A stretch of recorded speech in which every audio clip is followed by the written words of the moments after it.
As you will see on the right, sir, the reason we've run into such traffic is because that Triumph chopper went under the wheels of that Jeep Cherokee, and the driver of the bike looks kind of dead to me."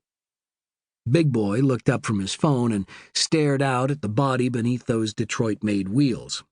He finally said, "He's not getting to wherever he was going." "Time is never on our side," I said. "So now you're not just an uber-sad sack, but a philosopher." "What kind of work do you do? What business is that of yours?" "Just making conversation," I said. "Say I don't want conversation." Silence again.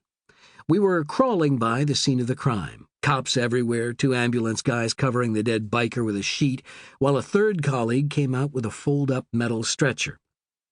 Meanwhile, the driver of that new model Cherokee, I figured him around 20, all skinny and tanned with daddy money behind him, had just finished blowing into the breathalyzer held for him by a woman cop. The kid looked like he knew that his future was cooked. "Sales," the big guy said. "I'm in sales." Just as I figured. "What kind of sales?" "Fiber optics." "No kidding," I said. "No kidding what?"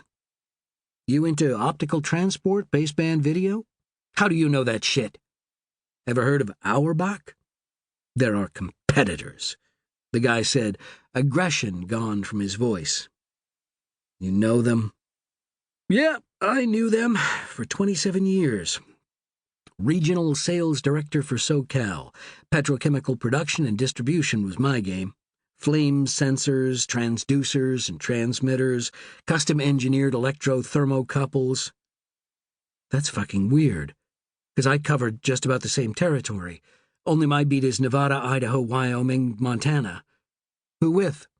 "Crandall Industries." "Yeah, you were chasing the same client base as us." 27 years, you tell me?" he asked. 27 years. "Then what happened?" "A downturn," I said. "A bad streak, 3 big strikeouts." "And they just let you go?" I glanced in the rear view, saw the way that his lips were all scrunched up.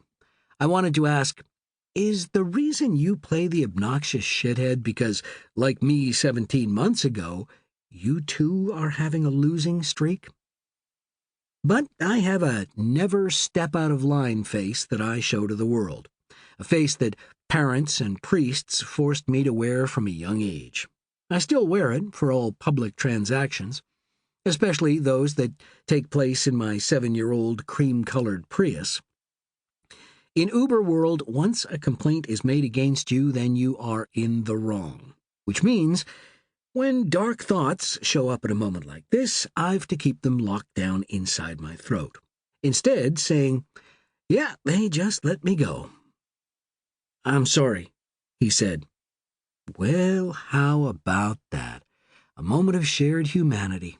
A moment that arose not from any kind of actual compassion, but his own fear that he, too, might end up behind the wheel, like me. The traffic began to move. "You gonna get me there on time?" he asked. "According to the GPS, 2 minutes before your appointment." "You said 4 minutes before." "Things change," I said. "Tell me about it." He said nothing during those final minutes in my back seat. When he got out, he also said nothing. When I later looked back on my app to see if the guy had tipped me, zilch. Zip. A rule of thumb in my game: guys who hate their lives never tip. Chapter 2. Pickup number 2 of the afternoon was all talk. She got into the car in mid-conversation. Her telephone spiel was super clipped, super fast. An exchange finished within the 10 seconds it took her to close the passenger door and me to pull out into traffic. Machine gun talk. "We don't make a habit of losing." End of call.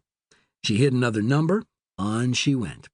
"We don't got a gun to our head. You do." A check in the rear view. The talker was in her mid-40s, with a hard face, jet black hair.